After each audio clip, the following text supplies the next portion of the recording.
Hello and welcome back, friends. Another exciting day in Empires and Puzzles brings us a brand new portal. This time around, what do we get? Well, it's the Astral Summon, returning with a brand new demon for us to take a peek at. So what is this guy all about? We get Ushal?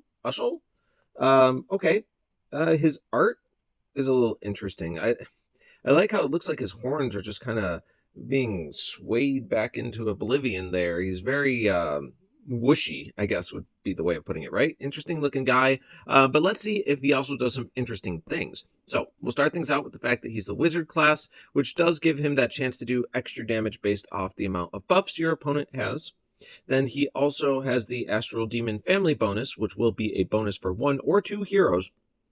And it says this character gains 3 or 6% mana when taking special skill damage. This effect can activate once per turn. So if he's taking special skill damage, he gives himself a little bit of a mana bump. And then also there's a 60/85% chance to cleanse 1 status ailment from all allies when receiving special skill damage. So the interesting part about that is it doesn't necessarily say that can only trigger once per turn. So each time he takes special skill damage, there's a chance that he's cleansing the whole team, and that is problematic to go up against, as he kind of acts like a dispeller or a cleanser, sorry, for your team, but like he really isn't necessarily that, but he is that. Anyway, it can get frustrating to bring debuffs against astral demons for sure. Okay.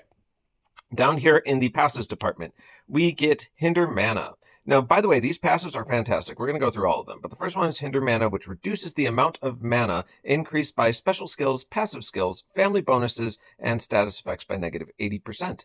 This effect applies to all enemies in the battle. This is incredibly strong to slow down mana generation buffs and other things that they have, including Wildcat's Resurrect. I'll point that out. That is a passive. So this will cut most of the mana received from the Wildcats Resurrect, making them a lot easier to deal with before they pop off again and cause you a lot of problems. Now, we also get Resist negative mana effects. This character is immune to mana reductions as well as status ailments and negative stacks that affect mana generation. Applies also to effects and status ailments that block or steal mana. So, basically, you're not going to be able to mess around with this guy's mana creation, generation, etc. He is immune to all of those types of effects, which makes him very strong because, you know, playing around with someone's mana is a very popular mechanic within this game. He just says none of that for me. All right, and then last but not least, we get Perfect Accuracy. This character's special skill never misses its targets, so, you know, dodge, etc. is not particularly scary to this guy. He's just going to land anyways.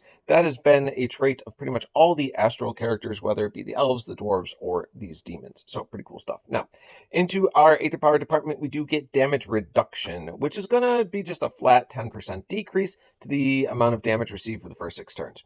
This is helpful, right? No one's complaining about taking less damage. 10% is not that much, though, so there's times where it can be helpful. There are times where it just won't do that much to save you. Sorry, it is early in the morning. Bear with me. Okay, then we also get Cosmic Spirals. This is going to be operating at average speed. It will deal 355% damage to all enemies. The attack bypasses counterattacks and reflection. Okay, so that's interesting. It doesn't bypass defensive buffs, but it bypasses counterattacks and reflection. That's helpful because of all the glass characters out there and various counterattacks. But anyway, let's move past that. It also says Wither. All enemies receive, negative 425 attack. That's crazy. So you're really knocking down their attack stat fairly quickly with this guy. If you were to tank this guy, and they're setting him off a couple times and they don't have a way to clear that Wither, even this guy going off twice at average speed is going to be negative 950 attack. It's really going to take a lot of the bite out of the hits from your opponent. So that's quite interesting. And then at the end of each turn, the caster shoots an astral beam at the random enemy on the opposing team for 4 turns. It's only 1. Each astral beam deals 300% damage. Each astral beam reduces the max health of the target hit by 300 health. So, although he's only hitting 1 target, that astral beam is pretty good. I wouldn't necessarily complain about that. I'm just trying to figure out if that's really all that important. I think that's probably like the cherry on top of the sundae. Like, don't get me wrong, it's helpful to shoot off an additional attack each turn at 300% that reduces max health. That's not bad, but I don't think it's nearly as devastating as the rest of his abilities, which is a pretty solid hit all at 355% at average speed. His ability to bypass reflex and counterattacks means his damage is just getting through, and the Wither is going to chop down your enemy's attack quite a bit. So what do we like about this guy? What do we not like? Let's get into it. First of all, we love the fact that this guy basically can't be stopped. And what do I mean by that? Well, I mean, you can't affect his mana in any way, so you're not slowing him down with that, right? You can't dodge because his special attack won't ever miss its targets, so you can't, stop him that way.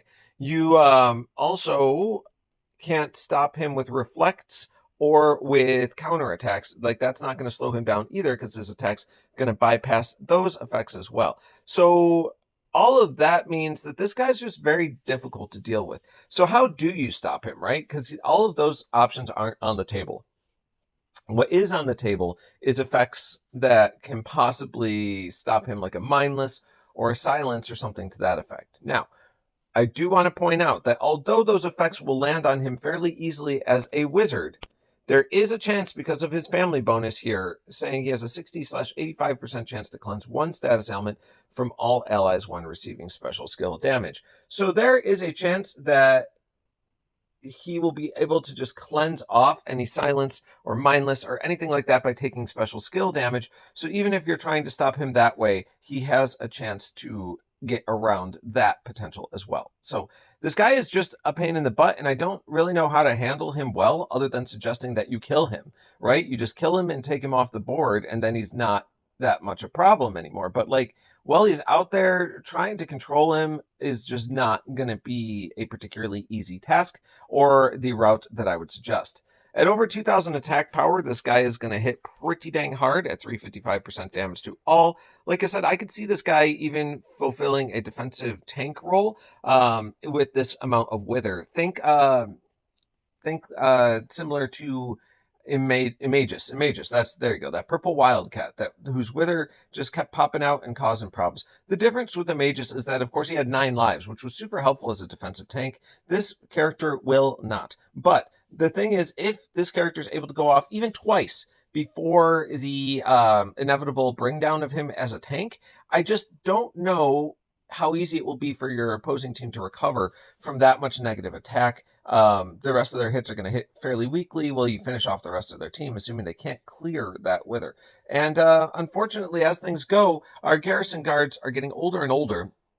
It's getting harder to rely on them to be Wither clearers. Now, yes, they'll still do in a pinch, and especially ones that create mega minions, they have a lot more survivability. So, for your attack team, you can bring one and just kind of use it as a Wither clearer, but it's certainly not like probably upping your damage potential a lot compared to some other options you could bring. So I do think this guy sort of forces you to consider that handicap just to make sure that you stay on top of clearing that Wither. It's kind of interesting. Anyway, that's what we're going to say about this guy. I should rate him on a scale of 1 to 10. He's an Astral Demon. I think he's a pain in the butt. I think he's like better than most. I don't know if he's quite a 9. I'm not sure I'm ready to give this guy a 9, but I will give him an 8.5. I'll go in between. Like, I think he's above average. Like, he's pretty high up there. But at the same time, I think that everything he does is manageable enough. And I think the answer is to just kill this guy. I don't know how else to put that. I don't know. Maybe he's a 9. Maybe he is a 9. I just feel like compared to some of the other new releases, he's not necessarily scaring me quite as much, but I think he's going to be a really good, solid new hero. Like, if you pull this guy, hands down, level him and get him into your roster, he will help you in many, many ways. And I also think it's fine if they tone down the new releases just slightly. Like I said, this guy might be a slight tone down from some of the more recent ones we've seen, but please do that because I feel like they've been crazy. The brand new heroes have been literally kind of crazy. So let's bring us back into reality a little bit where heroes are very good like this guy, but not necessarily extremely overpowered. Okay, everyone. So there you have it. We'll give him an 8.5 out of 10. Really fantastic hero. Congrats if you pull him. Congratulations on getting a second. Hopefully your bonus pull was great too. And we'll see you next time.